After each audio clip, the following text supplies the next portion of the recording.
Bonjour, c'est Gilles sur boursicoté.com. Voici l'analyse technique Forex et matières premières pour cette journée du vendredi 8 janvier 2016.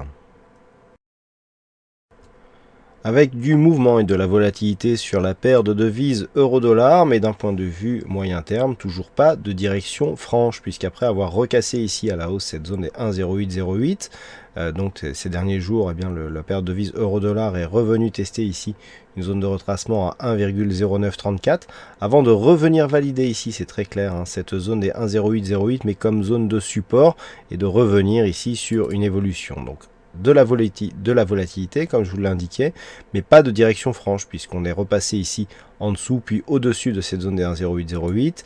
Et donc pour la direction, depuis cette dynamique ici que nous avions eu début décembre, eh bien c'est relativement flou, avec une tendance légèrement baissière, hein, puisqu'on voit ici les points hauts ici qui sont plutôt descendants, et les points bas aussi. Donc une petite tendance ici baissière. Pas énormément de dynamique, mais pour l'instant une certaine régularité et finalement eh bien une légère direction, mais qui ne marque pas une grande conviction. Alors pour invalider cette direction, il faudrait casser à la hausse ici cette zone de résistance oblique baissière et confirmer par une rupture haussière de cette zone ici des 1,1060. A l'inverse, ici une rupture de cette zone des 1,0710 validerait donc la poursuite de la dynamique, puis casserait ici ce retracement à 61,8% de Fibonacci par rapport ici à la première dynamique haussière. Cela montrerait donc une continuité, puisque le nouvel objectif serait un retracement total en direction des 1,0525, ce qui irait dans le sens de la pression dynamique moyen-long terme, puisque sur le moyen-long terme, on reste toujours sur une tendance baissière. Donc tout se fera en fonction ici d'une rupture ou pas de cette zone oblique ou d'une cassure de cette zone des 1,0710. Sur la paire de devises dollar-yen, on reste dans une tendance baissière qui se confirme après ici la phase de stabilisation. On n'avait pas trop de direction. Tout est parti ici de cette petite phase de cassure, donc on va la grossir un petit peu, voilà. Là ici, on est venu casser ici cette zone des 120,69. On casse ici, on inscrit un nouveau plus bas, on revient chercher la moyenne mobile 20 exponentielle, et puis on confirme ici avec une belle attaque de la bolle inférieure. On revient ici au-dessus, on continue à descendre, et là, on marque un nouveau plus bas, donc on casse ici cette zone de retracement 118,06 qui marque un retracement total. On va revenir dessus, on met une pression, et là aujourd'hui, ce que nous avons eu, c'est un retour ici sur la moyenne mobile 20 exponentielle qui agit toujours comme une zone de résistance. Donc on est ici sur une phase de poursuite du mouvement baissier, avec des phases de survente relativement intéressantes, mais pas de retournement, hein, puisque du point de vue du MACD, nous sommes toujours ici sur un rebond technique. Donc par rapport à la tendance globale, on avait ici cette dynamique, la rupture ici du 61,8 qui est constatée, et donc on revient assez rapidement sur la zone des 118,06 pour un retracement total, et même on casse cette zone pour venir presque tester la zone de support horizontale des 117,24. Donc là, d'un point de vue chartiste, nous avons donc un objectif à 117,24, et en cas de rupture de cette zone, eh bien, le prochain objectif se situerait à 116,01. La dynamique donc court terme est en train de prendre le dessus.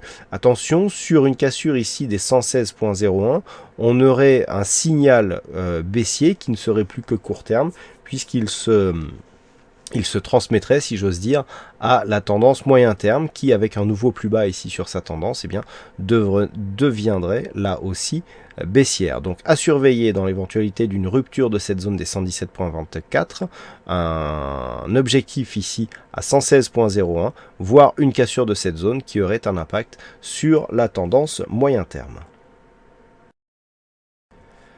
Et enfin sur l'or, suite à la rupture haussière de ces derniers jours et donc à l'accélération qui a connu un point haut hier puis dans la nuit, dans cette nuit d'ailleurs, eh bien donc on avait constaté hier la cassure ici haussière des 1099 $ l'once, et bon, je vous avais dit que malgré une configuration surachetée, eh bien on pouvait continuer à monter sur l'or. Bon, ça n'a pas été le cas. On a eu un signal de retournement ici qui est intervenu en fin de nuit, donc sur la matinée, qui a provoqué une phase de consolidation. Alors la phase de consolidation, elle est très intéressante dans le sens où, par rapport ici à cette phase de hausse, on vient donc casser d'une manière assez directe la zone des 1099. Alors, on a l'impression, mais lorsque l'on regarde bien, On a ici sur ces 3 bougies cette zone qui intervient comme zone de résistance. On va marquer un nouveau plus haut et on voit bien ici que cette zone du coup est devenue résistance. Qui plus est, sur la phase de consolidation, on vient tester ici la moyenne mobile 20 exponentielle, ce qui constitue un élément supplémentaire qui plaide en faveur d'une poursuite de la hausse. Enfin, si nous traçons les retracements de Fibonacci, eh bien, nous pouvons constater que cette phase de consolidation, après avoir cassé ici temporairement la zone des 23,6% de retracement de Fibonacci qui se situe, pour information, sur la zone des 1099, qui est une zone majeure que l'on travaille depuis longtemps, on est quasiment venu chercher ici la zone des 38,2%. On voit bien, cette zone qui était déjà ici une zone intermédiaire à 1091,60 a quasiment été testée sur cette phase. Donc quoi qu'il en soit, selon n'importe quelle manière qu'on prenne en fait cette tendance haussière, la configuration ici de consolidation qui est apparue dans la nuit ne marque pas un signal de retournement. Oui, d'ailleurs j'ai mal tracé mes Fibonacci, je vais remédier à cela tout de suite. Voilà, voilà, là on voit que le 38,2 est quasiment atteint, hein, pour ne pas dire atteint. Alors on a 1092,3 et on a un plus bas à 1092,3. Ben voilà, on atteint exactement ici le retracement de Fibonacci de 38,2%. Donc de quelque manière que l'on prenne ici cette tendance, eh bien on voit que tous les signaux convergent vers une poursuite du mouvement haussier. Toutefois, il faut confirmer ce mouvement haussier, donc ce qui se ferait sur une rupture haussière des 1113,3, toujours en direction ici de la zone 50,61,8 de la précédente phase de baisse, donc ce qui nous donne une zone d'objectif entre 1119 et 1136 $ l'once. Dans les prochains jours, dans le cas d'une rupture haussière de cette zone des 1136 $ l'once, nous aurions un objectif qui se situerait sur les plus hauts ici pour un retracement total sur cette zone des 1191,70 $ l'once. Ce scénario haussier serait invalidé si les cours revenaient à casser ici à la baisse cette zone des 1080 $ l'once. Voilà ce que nous pouvons dire sur cette analyse technique Forex et matières premières. Passez une bonne soirée, un bon week-end, bonne chance dans le prochain trade. Et on se retrouve dès lundi prochain pour d'autres analyses techniques sur le site boursicoté.com.